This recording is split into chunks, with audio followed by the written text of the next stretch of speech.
Bonjour à tous et bienvenue dans cette émission, cette toute nouvelle vidéo où nous allons parler des biens et besoins de l'humanité.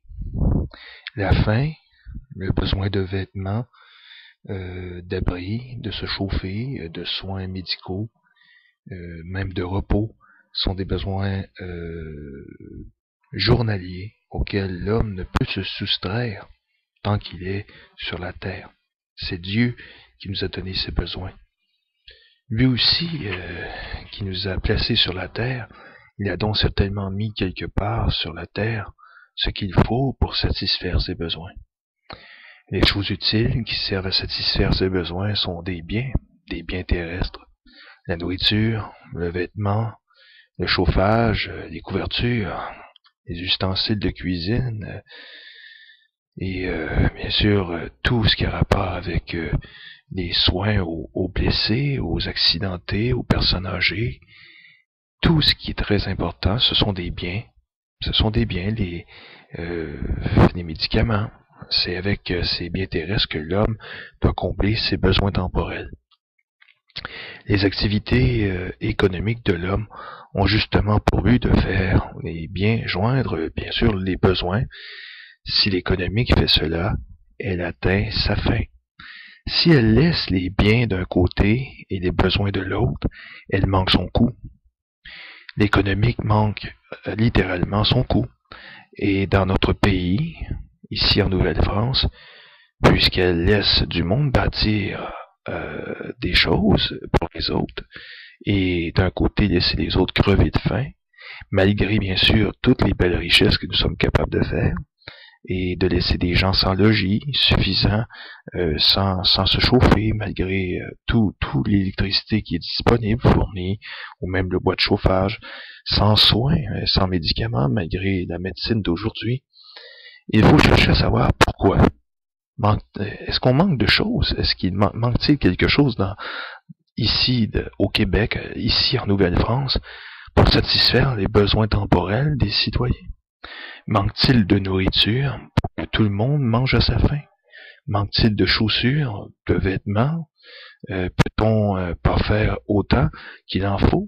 Manque-t-il de tous des moyens, d'autoroutes, de moyens de transport? Manque-t-il de pierres, de matériaux de construction, de bonnes maisons pour toutes les familles? Ce sont les constructeurs, les fabricants et autres ouvriers qui manquent? Est-ce que c'est les machines? Est-ce que c'est la robotique qui fait défaut? Mais on a tout cela. Ça fait pas défaut. Et de reste, les magasins ne se plaignent jamais de ne pas trouver ce qu'il faut pour mettre en vente. Au contraire, ils veulent tous vendre. Les éleveurs sont pleins à craquer. Les hommes valides qui attendent du travail sont nombreux. Nombreuses aussi sont tous les appareils, toutes les machines qui sont arrêtées actuellement, toutes les fermetures d'usines. On ferme même des pensions de vieillards qui étaient très importants, des endroits où on pouvait aller visiter nos vieux. Et aujourd'hui, on ne pourra plus les visiter parce qu'on va les planquer dans un coin plus éloigné, la région où vivent leurs familles et leur travail, et on va les abandonner. Pourtant, pourquoi faire souffrir autant de gens? Pourquoi le monde souffre?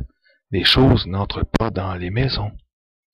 Et les services sont annulés.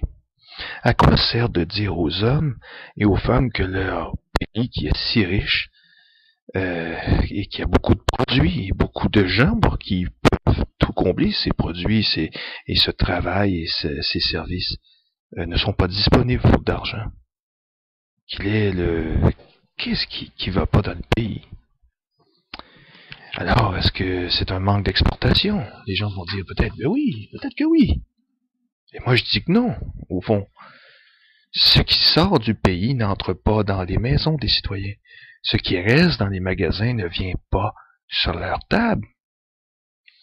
La femme ne nourrit pas ses enfants, ne les chausse pas, ne les habille pas en contemplant les vitrines ou en regardant les petites annonces de produits dans les magazines ou dans les journaux. On entend la description à la télévision, on voit à la télévision des produits, on fait l'annonce de toutes sortes de produits. Des gens écoutent les boniments d'innombrables personnes qui vendent de toutes sortes de produits à la télévision ou dans les magasins. C'est le droit d'avoir ces produits qui manquent. C'est pas les gens pour essayer de les vendre. On ne peut pas les voler pour les obtenir. Il faut payer. Il faut avoir de l'argent. On parle ici aussi des produits de base. Il y a beaucoup de bonnes choses dans notre pays, ici en Nouvelle-France. Mais le droit à ces choses, la permission de les obtenir manque à bien des personnes et des familles qui en ont vraiment besoin. On parle vraiment de l'essentiel. Manque-t-il autre chose que l'argent? Qu'est-ce qui manque, à part du pouvoir d'achat, pour faire les produits passer des magasins dans les mains des consommateurs, des familles, des maisons? L'argent et la richesse, c'est la clé. Mais qui est-ce qui contrôle les richesses? C'est les banquiers internationaux, au fond. Mais on va y revenir. Cela ne veut pas dire que c'est l'argent qui est la richesse. L'argent n'est pas le bien terrestre capable de satisfaire le besoin temporel. On ne se nourrit pas en mangeant de l'argent. Pour s'habiller, on ne coupe pas ensemble des dollars canadiens ou des euros pour s'en faire une robe ou des bas. On ne se repose pas en s'étendant sur de l'argent. On s'étend sur un matelas.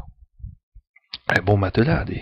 On ne guérit pas en plaçant de l'argent sur la personne malade pour qu'elle guérisse. On lui donne des médicaments. On l'aide.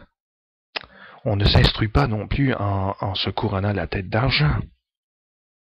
Voyez, l'argent n'est pas la richesse. La richesse, ce sont les choses utiles qui sont fabriquées par les humains et qui correspondent à des besoins humains.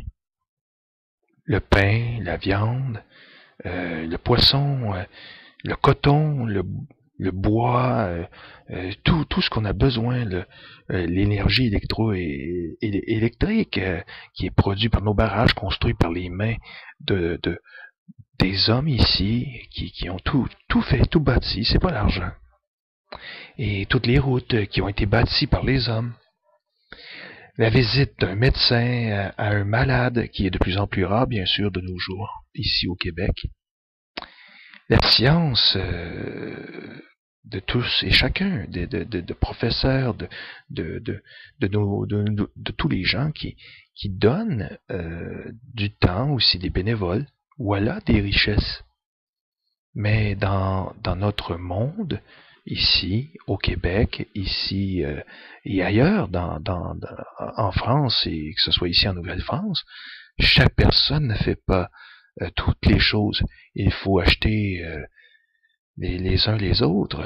L'argent est, bien sûr, comme disait Louis XX, le signe qu'on reçoit en échange d'une chose qu'on vend. C'est le signe qu'il faut passer à un échange d'une chose qu'on veut avoir d'un autre.